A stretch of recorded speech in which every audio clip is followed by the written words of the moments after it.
How to vibe code a game and launch it on Steam in 1 month. If you really want to launch it that quick, there's some hoops you've got to jump through because you're tying it in with Steam. Not only have you got to learn how to make a game, you've got to learn how to integrate it with Steam. Before you launch a game on Steam, it needs to be set to coming soon for 2 weeks prior, and you also need about a week to get it approved. And that's if everything goes smoothly. My first game got rejected 2 or 3 times for issues I didn't understand. So this means you need to get a working, good-looking prototype up and running so you can get some screenshots, make a trailer, get the Steam page set up in order to get this 2-week countdown started if you want to launch quick. So you've got about a week to get something going before you've got to submit it to Steam if you want to launch that quick. I officially started my Steam game dev journey in January 2024. I've been at this nearly 2 years now, and I've published 6 games, including Crusader, which dropped today, and 15 DLCs for my other card games. I've made 4 figures, but not 5 figures so far, but it's passive income that keeps stacking forever. You can put stuff on sales. Once it's done and it'll earn forever. That's why I'm attracted to making games. I will say, it's been the hardest technical challenge ever starting this journey, but it's been fulfilling. It's what I want to do. And every time you make a game, you roll in this lottery ticket which can just blow up and make you rich. And it's not about the money, but it definitely helps. And being able to put energy and passion into something that people can play, it's just a really satisfying art form to create. I've dabbled in videos, podcasts, books, and this one is by far my favourite. But it's also the hardest. I also experimented with game design on the internet about 10 years ago. I played Cookie Clicker and I thought, I can do that. So I made Pizza Presser. It was like 10 years ago, and I made a couple of grand through Google AdSense. So I kind of caught the bug from that. But transitioning to Steam from web design was really difficult back then. So with the up and coming AI tools and how AI can explain everything to you and better tutorials on YouTube and the internet, I can now finally dive into Steam, and I'm pretty good at it now. Like, I understand the back end, I understand how all the pieces slot together. So it's been a really satisfying 2-year learning journey, and now I feel like a competent game dev that can kind of make anything I want, so it's nice to be at that level. Now that you've got some context, let's break it down on how to launch a game quick on Steam. So the first thing you're going to need is deciding on an engine. So it's either going to be Unity, Unreal Engine, or Godot. You could make your own, but if we're looking for speed, that's probably not going to happen. It's going to depend on what kind of game you want to make and how good your PC is. So for me, I landed on Unity because I found Unreal really difficult to learn, and Unity ran better. My PC was a bit of a potato at the time, so Unity just stood out. There was also a lot of learning material I could find on YouTube for the kind of game I wanted to make. So you've got to do a bit of research prior to make sure you can plot your whole game out step by step and solve it. You don't want to be finding yourself stuck 2 weeks in at a problem you just can't solve. So when you're coming up with your research and your game idea, start with a low scope. Every game dev says this on all these YouTube videos. I thought better, I'm going to make a free-to-play multiplayer card game. So you don't realise how hard it is to get people to actually play your game, especially play your game at the same time. So if I were you, avoid multiplayer. Even though it was free to play, I thought I'd get loads of people because it's literally free. But even getting people to play a free game at the same time is hard. And then if it's online and it's free to play, how do you make money? How do you keep the servers running? Like, it's just a massive headache. So don't do what I did. Learn from my mistakes. Saying that though, I followed my heart. It's what I wanted to make at the time. And there was so many lessons I learned in that first month that it's paid off to where I am now. Learning about setting up multiplayer and servers and APIs and all that was very valuable, and that happened like 20 months ago now, but over time my brain has been able to just think about it over and over again, and this is what I do different next time, and it's just nice to let your brain work on these solutions over a long time. It also made all my next games 10 times easier because I wasn't going through the stress of multiplayer. So when I say I've launched 6 games and 15 DLCs over 2 years, it sounds more impressive than it actually is, because once I made the card engine for one game, I started then making new themes, adding features, making sequels. So really, it's like 4 games instead of 6 games. 2 of them were sequels, and the DLCs, like, they were just minor deck additions, essentially. But my latest project I've dropped today is called Crusader, and it's different in every way. It's an FPS, it's action, it's roguelike. So this has been really fun experimenting with a new genre. I felt like I kind of like hit my limit with the card games. It was also really nice transitioning from 2D games to 3D games. I stuck with 2D for a long time because I was scared of the jump to 3D, but once you learn the ins and outs of Unity, the difference between 2D and 3D isn't that different. So if anyone's out there worrying about the jump from 2D to 3D, it's much easier than you think. If you can do 2D, you can 1,000,000% do 3D. So for step 3, or my third tip, is use a template.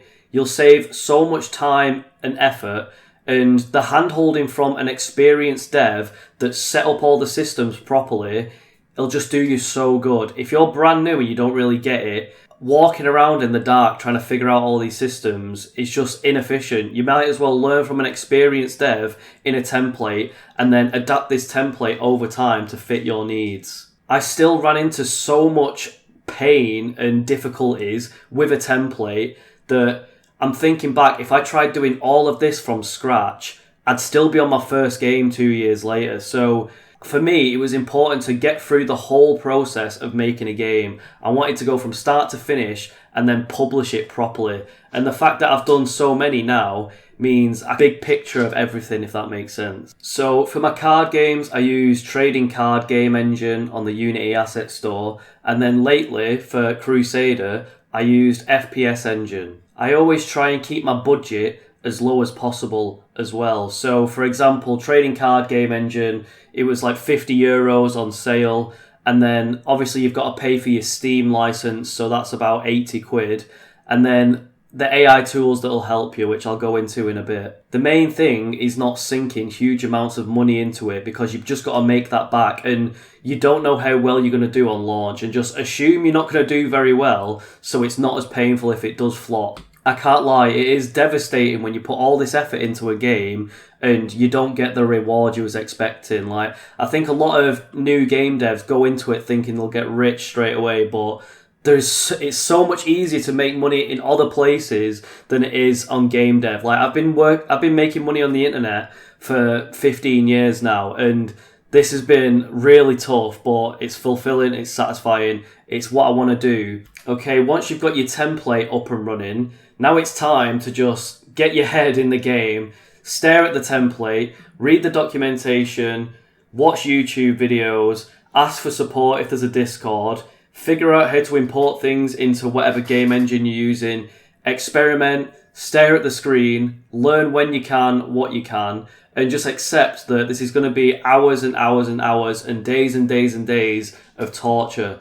Learn one thing at a time, and eventually it all starts to click and everything starts tying together, and then one day you just wake up and you're like, whoa, I can make a game and I know how it all works. And if I wanted to make that game, you can see each individual piece, and the more games you make and the more hurdles you overcome, you start getting this confidence where it's like, oh, this is nothing compared to the hurdle I had in month 1 where I didn't know anything. So when you come up to a hurdle like now, I'm just like, oh, I'll get through this in a day.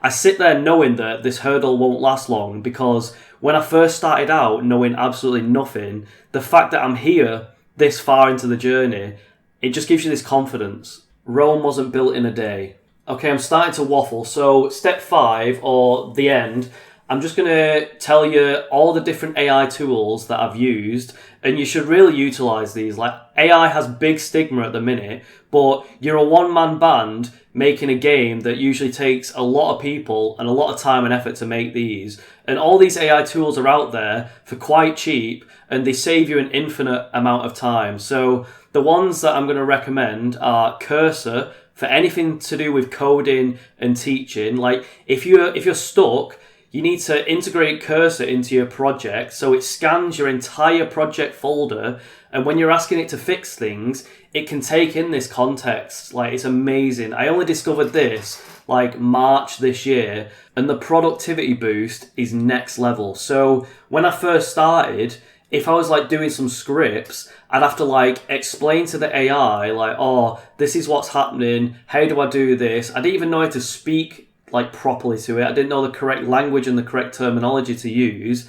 And then I'd have to like copy and paste the script back into the thing, and I'd have to link it all back up. And it was fast at the time because I'm used to coding on like websites and stuff. So it was still faster doing this with AI back and forth.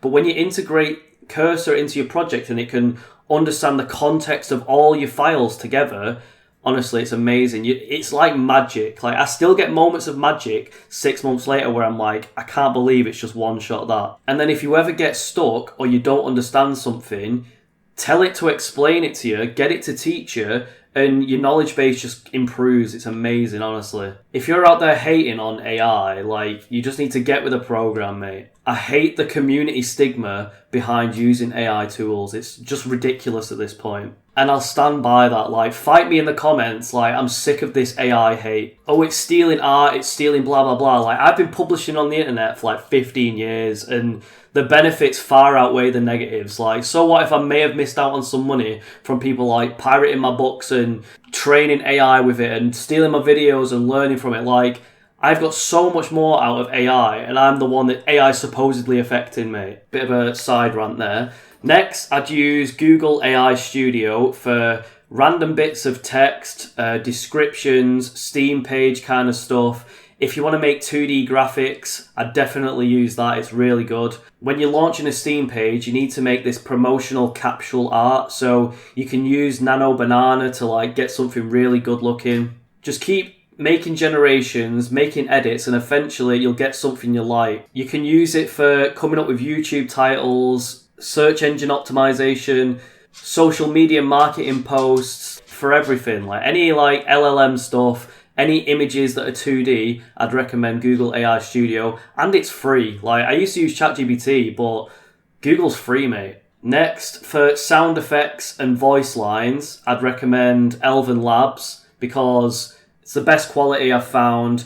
You can like make multiple sound effects and then go into Audacity and merge them all together into a unique sound effect. And for the voice lines, they're getting really good, really crisp. There's like 6 options you can pick from currently on the V3 gen, so you can get like 6 voice lines out of one generation. And you get enough free credits that you basically don't even have to spend money unless you're making like a monster game. And even then you can just make more accounts and get more free credits. Like, for me, the main thing is saving money and speeding up the process I'm using to create art. For music generation, I'd recommend Suno. The V5 one that's come out is, honestly, it's getting to a point where it's flawless. Like, some of the melodies it comes out with are insane. I've been into music for a long time. Like, I'm in a band and it's getting to a scary level where we're going to get replaced by AI, mate. And I'm just along for the ride. Learn how to use these tools or you'll be left in the dust. And then finally, my last thing I've been using is Meshy. So this is for 3D models. If you're used to 2D and you're scared of jumping to 3D, this has been a perfect like leap for me. Like, I didn't know how to animate. Modeling was confusing. What the hell's meshing? How do you texture things? Like, there were so many things you've got to learn for 3D, and Meshy made it much more approachable. So you can either type your text in and it'll come up with a 3D model, or you can use your Google AI Studio image and use like image to 3D model. Then it generates some like grey blob. Then you texture it, and then you can mesh it. So you need to optimize when it comes to game design. See, anytime I'm stuck, I just ask like, what does this mean into my AI, like either Google or Cursor. Explain this to me. Why do we do this? So you start like learning over time rather than just like getting AI to do it. You're learning as the AI does it. So you make the model, you texture the model, then you remesh it. So you take it from like 1 million triangles to 10,000 triangles. So your game is optimized and it's not laggy. Then you can animate that model. So it's not perfect, but I think if I tried doing this a year ago, I'd have had to have hired a modeler, I'd have to hire an animator. there's just so many things that go into it, and one person doesn't have enough time to do all these different jobs. So if you really want to launch a game that quick, and just take advantage of AI tools, mate. Like, I'm waffling now, but AI is the future. So I was scared to animate as well, but once it's like made this model, you just drag the circles to like the elbows and the chin and the knees and the ankles and the wrists, and then you click animate, and then you just scroll through like 500 different animations, and boom, half the time it doesn't work, it's like buggy, but then the other half of the time you've got a working model that's animated and it's taking you like 10 minutes to get something going. If you compare that to like how difficult it was a year ago, like the jump from 2D to 3D is now achievable, and I managed to launch Crusader in 1 month using all these tips and tricks. So I went a bit waffly. Basically, the total cost for Crusader was £120. So £80 of that is the Steam fee, £30 for the FPSEngine template, and then the tools, I got like $10 for using MeshyAI for a month, and then Cursor is about $20, and Google AI Studio is free. ElevenLabs, you can use the free credits. Actually, Suno was like a tenner as well. So it comes out to like 120 quid, 130 quid, and I've managed to launch a game in 1 month. So I've even set the sale to 40% off. I've set the price to $2.99. I'm going for this like shock and awe marketing tactic. Like, I think it's a decent game for the price I'm offering, and it's 3D. It's a much bigger market than my card games, and my card games did acceptable. Like, it takes me like a month to make these card games, so the fact that I can make a card game in 1 month, and now I can make a 3D boomer arena shooter in 1 month, like, I could just keep snowballing this into some like passive income stream. But saying that, it was a tough month. Like, 1 month of blood, sweat and tears went into this. Many nights screaming at my AI. At one point, it even deleted the entire project like a week in. Like, I must have been swearing at it so much and caps locking it to death that it was like, you know what, I'm done, mate. And it just wiped the whole project, and I had to start again. So, do you know what I mean? Other developers at that point would quit. They'd be like, oh, I've just lost all my work, I'm throwing in the towel, blah, blah, blah. So you've got to have this grit, this determination, and this oomph to get to the end. You need some gusto, you need some mojo, mate. But I believe in you, you can do it, don't doubt yourself, and ask the AI to help you. Love you all, peace. Go buy Crusader, it's on Steam.